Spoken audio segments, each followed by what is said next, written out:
Hoy nos adentramos en un territorio donde la historia pesa y, bueno, las leyendas susurran. Hablamos del Parque Nacional Cerro Corá, en Paraguay. Un lugar marcado a fuego por el final de una guerra devastadora y, según cuentan algunos, pues por ecos de otro mundo. Tenemos delante un material que es, la verdad, fascinante. Un artículo que recoge testimonios locales, historias que van de boca en boca sobre apariciones, sonidos extraños, una atmósfera cargada de misterio. Nuestra idea hoy es explorar un poco estas narrativas, ¿no? Entender de dónde surgen y cómo se conectan con los hechos históricos que definieron este lugar. Vale, vamos a desgranar esto, porque Cerro Corá no es solo un parque nacional más con su biodiversidad y tal, es sobre todo un escenario. El escenario del último acto de la Guerra de la Triple Alianza, un lugar de memoria nacional, casi sagrado para Paraguay, que, desafían la explicación racional. Es una dualidad muy potente. Precisamente, esa dualidad es, yo creo, la clave para el análisis que vamos a hacer.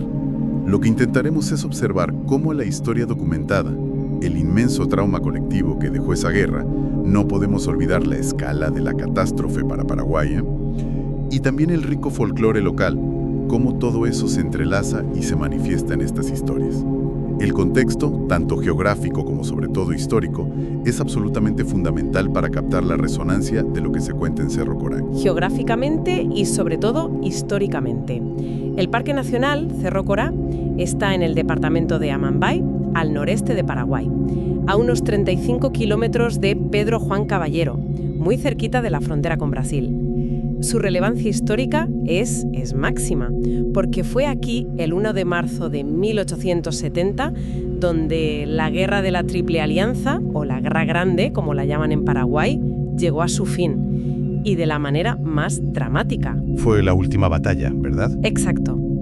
Un ejército paraguayo ya muy diezmado, liderado por el mariscal Francisco Solano Mópez, que era el máximo dirigente del país, fue rodeado y prácticamente aniquilado por las fuerzas brasileñas. Y ahí murió López, a orillas del arroyo Aquidabán-Nigui. La tradición popular, ha inmortalizado sus últimas palabras como «muero con mi patria», aunque hay otras versiones que apuntan al famoso vencer o morir.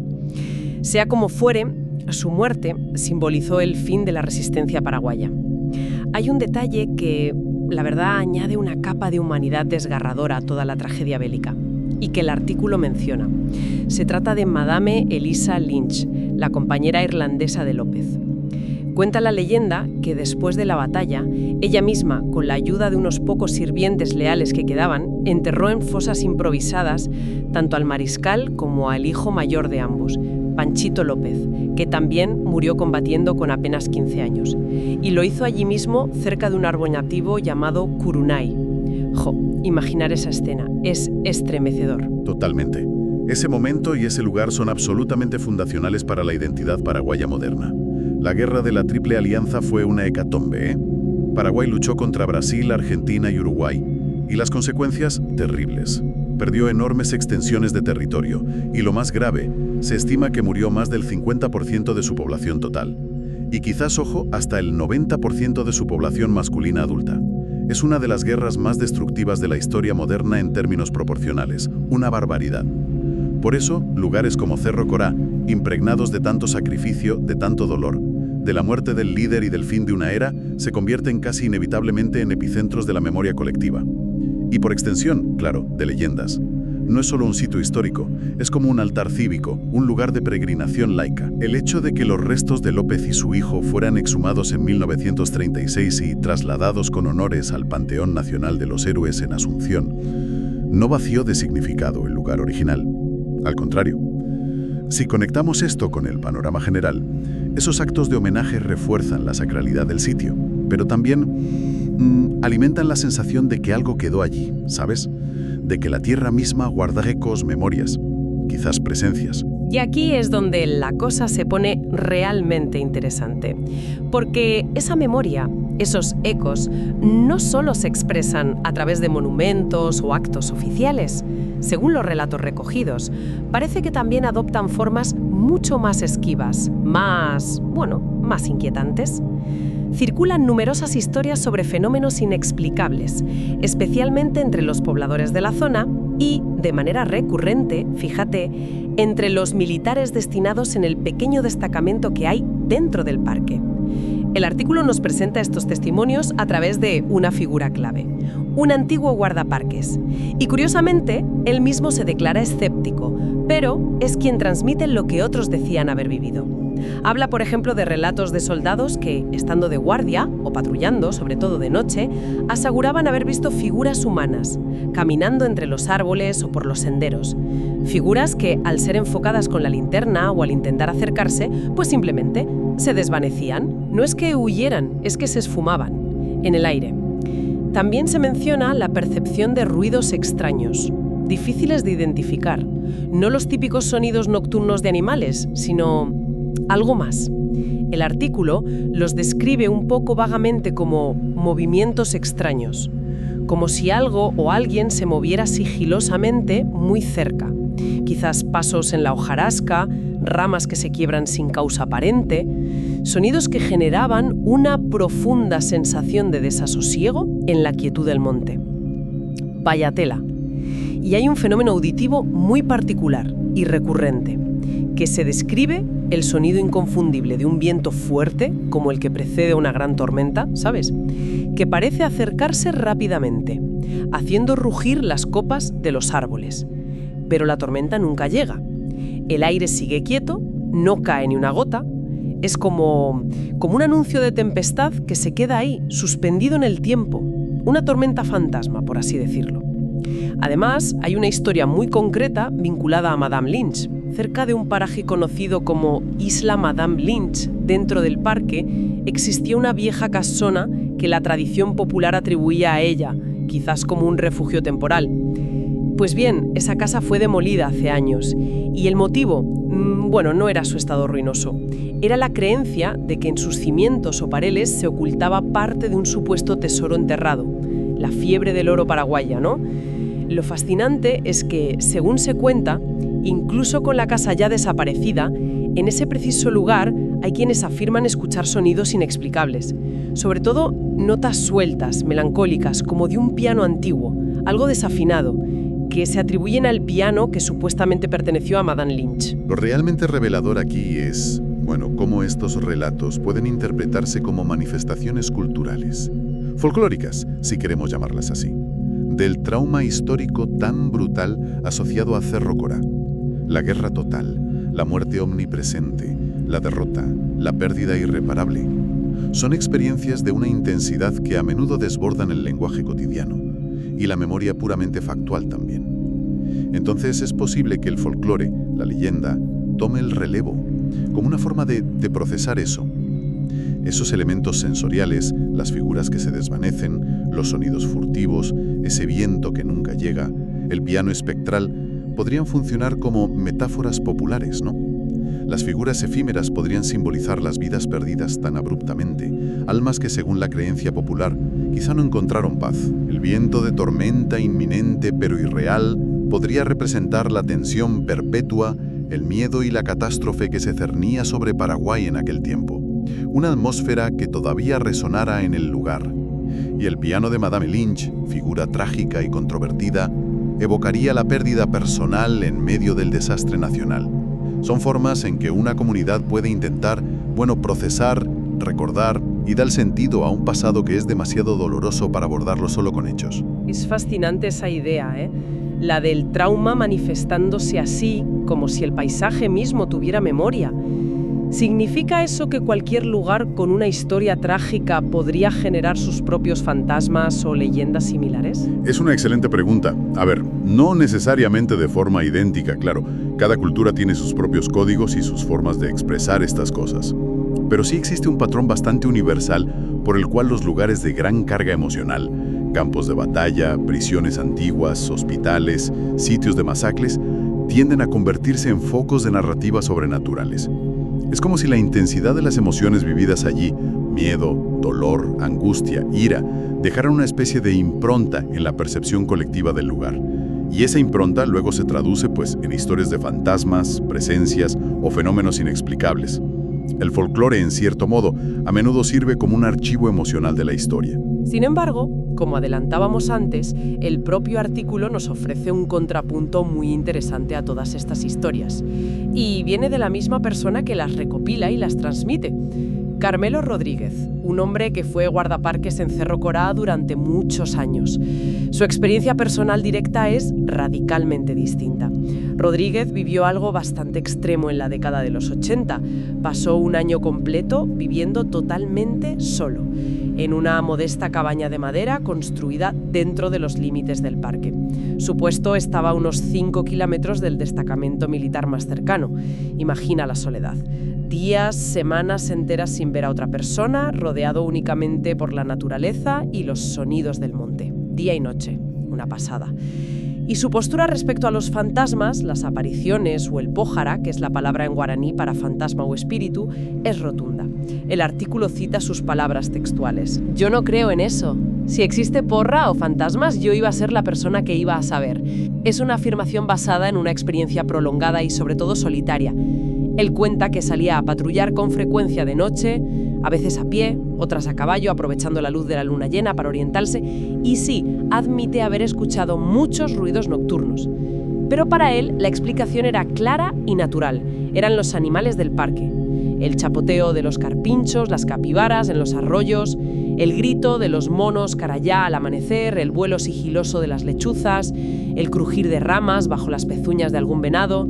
Conocía bien la fauna local y atribuía cada sonido a una causa natural. Dice que nunca experimentó nada que considerara sobrenatural, a pesar de estar inmerso en el corazón mismo del escenario de tantas leyendas. Tenemos aquí un contraste sumamente interesante, ¿verdad? Y que invita a la reflexión. Por un lado, la experiencia directa, sostenida en el tiempo, de un individuo, Carmelo Rodríguez, marcada por el pragmatismo, el conocimiento del entorno natural y un escepticismo firme. Su soledad parece haberlo aislado no solo físicamente, sino también quizá de la sugestión colectiva. Y por otro lado, el mismo Rodríguez actúa como vehículo para las historias paranormales que circulaban entre otros, principalmente los militares, quienes quizás pasaban menos tiempo allí, o lo hacían en grupo, o estaban más predispuestos a interpretar lo desconocido desde el prisma de la leyenda local. Esto plantea una pregunta importante, sobre la naturaleza misma del testimonio, y sobre cómo se construyen, se comparten y a menudo se transforman las historias dentro de una comunidad. ¿Qué pesa más? ¿La experiencia personal y solitaria de quien estuvo allí durante mucho tiempo o el relato colectivo transmitido y quizás amplificado por el grupo? La vivencia de Rodríguez, enfrentado a los mismos estímulos auditivos y visuales nocturnos, pero interpretándolos de forma racional, contrasta vivamente con las narrativas de lo inexplicable que él mismo recoge de otros. Es un recordatorio de cómo la percepción, las creencias previas y el contexto social pueden moldear nuestra interpretación de la realidad, especialmente en lugares cargados de historia y emoción como este. Entonces, si Rodríguez, que vivió allí solo tanto tiempo, no vio ni escuchó nada paranormal, ¿pone eso en duda la idea de que el trauma necesariamente se manifiesta de forma sobrenatural en el lugar, como comentabas antes? Hombre, yo no diría que la invalida, pero sí la matiza de forma importante. Nos recuerda que la manifestación del eco histórico o traumático no es automática, ni universalmente percibida de la misma manera. Puede que el folclore y las leyendas sean una respuesta colectiva al trauma, una forma social de procesarlo, pero no implica que todo individuo expuesto a ese lugar vaya a experimentar fenómenos paranormales. La experiencia de Rodríguez sugiere que la interpretación racional y el escepticismo individual también son posibles, incluso en un entorno tan cargado. Quizás la presencia del pasado se manifiesta más a nivel cultural y simbólico que como una experiencia sensorial directa y objetiva para todos. O, dicho de otro modo, las historias son tan parte del lugar como los árboles y las piedras, pero no todos ven los fantasmas que protagonizan esas historias, no. Claro. Y como si la mezcla de historia trágica y relatos fantasmales no fuera suficiente, hay otro ingrediente que aviva constantemente el fuego de las leyendas y el misterio en Cerro Corá: la búsqueda de tesoros escondidos, lo que en Paraguay se conoce popularmente como plata y bigüí. Plata y bigüí significa literalmente dinero bajo tierra en guaraní. Es la creencia, muy extendida por allí, de que durante las convulsiones de la guerra de la Triple Alianza, muchas familias pudientes y sobre todo el propio Estado paraguayo bajo el mando de López enterraron grandes cantidades de oro, plata, joyas, dinero, vamos, para evitar que cayeran en manos del enemigo invasor. Y Cerro Corá, como escenario final de la guerra y lugar de muerte del mariscal, es uno de los focos principales de estas leyendas y, claro, de la consecuente búsqueda. La leyenda más famosa es la del oro del mariscal. Persiste la idea de que Solano López, en sus últimos días, ordenó esconder fabulosos tesoros en las inmediaciones de Cerro Corá. Esta creencia ha alimentado durante generaciones una búsqueda a menudo febril, a veces clandestina. Se habla de mapas crípticos, de señales secretas dejadas en árboles o rocas, del uso de péndulos o detectores de metales improvisados. Esta búsqueda constante mantiene vivo el interés popular por el parque, por sus rincones más remotos y, claro está, incentiva la circulación de todo tipo de historias. Recordemos que la demolición de la supuesta casa de Madame Lynch estuvo directamente motivada por la búsqueda de plata y bigüí. Exacto. Y este elemento de la búsqueda de tesoros es crucial, porque se entrelaza perfectamente con las historias paranormales. Es un fenómeno muy común a nivel mundial. Donde hay leyendas de tesoros enterrados, suelen aparecer también historias de fantasmas guardianes. Se dice que los espíritus de quienes se enterraron el tesoro, o de quienes murieron protegiéndolo, o incluso víctimas asociadas al lugar, permanecen vigilando la fortuna oculta. Estos guardianes espectrales pueden manifestarse para ahuyentar a los buscadores o a veces, según otras variantes de la leyenda, para señalarles el lugar exacto si son considerados dignos. Vaya usted a saber qué significa eso. Así que la plata y bigüí añade otra capa de complejidad y de misterio al folclore de Cerro Corá. No solo motiva la exploración física del terreno, a menudo con excavaciones ilegales, que por cierto dañan el patrimonio natural e histórico, sino que también actúa como un potente motor para la creación y perpetuación de relatos sobrenaturales. Cada ruido extraño durante una búsqueda nocturna, cada sombra fugaz, cada dificultad encontrada, puede ser fácilmente reinterpretada como una intervención fantasmal, una advertencia o una señal del más allá relacionada con el tesoro. La fiebre del oro y las historias de fantasmas, digamos, se retroalimentan mutuamente. Es un círculo. Entonces, bueno, ¿qué significa todo esto? Recapitulando un poco, hemos visto que Cerro Corá es un enclave absolutamente fundamental en la historia y en la memoria colectiva de Paraguay. El doloroso escenario final de la Guerra Grande. A la par, es un lugar donde perviven con fuerza relatos de fenómenos inexplicables, figuras espectrales, sonidos misteriosos, atmósferas cargadas. Hemos conocido también el contrapunto escéptico de Carmelo Rodríguez, el guardaparques que vivió allí en absoluta soledad sin experimentar nada sobrenatural. Y finalmente hemos añadido la influencia persistente de las leyendas de tesoros ocultos, la plata y bigüí, que mantiene viva la llama del misterio y la exploración. Exactamente. Lo que emerge de este análisis es una imagen de Cerro Corá como un lugar de confluencias fascinantes, ¿verdad? Aquí se encuentran y dialogan la historia oficial, la monumental, la memoria popular y el trauma colectivo aún latente de la guerra.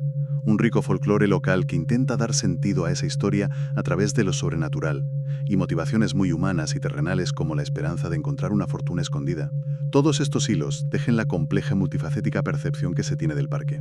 Es mucho más que un espacio físico, es un relato vivo, en constante reescritura. Y esto nos deja con una reflexión final quizá para quien nos escucha. ¿No es llamativo cómo los lugares que han sido testigos de eventos históricos de gran intensidad dramática parecen funcionar como cajas de resonancia del pasado? Las historias que construimos y contamos sobre estos sitios, ya sean crónicas basadas en hechos verificables o leyendas teñidas de sobrenaturalidad, parecen ser mecanismos culturales para intentar procesar, asimilar y transmitir legados que de otro modo podrían resultar abrumadores. Quizá merezca la pena darle una vuelta a esto. ¿Hasta qué punto la memoria de un lugar, su verdadera esencia, se compone no solo de los hechos documentados, sino también de las leyendas, los miedos y las esperanzas que esos mismos hechos han inspirado a lo largo del tiempo?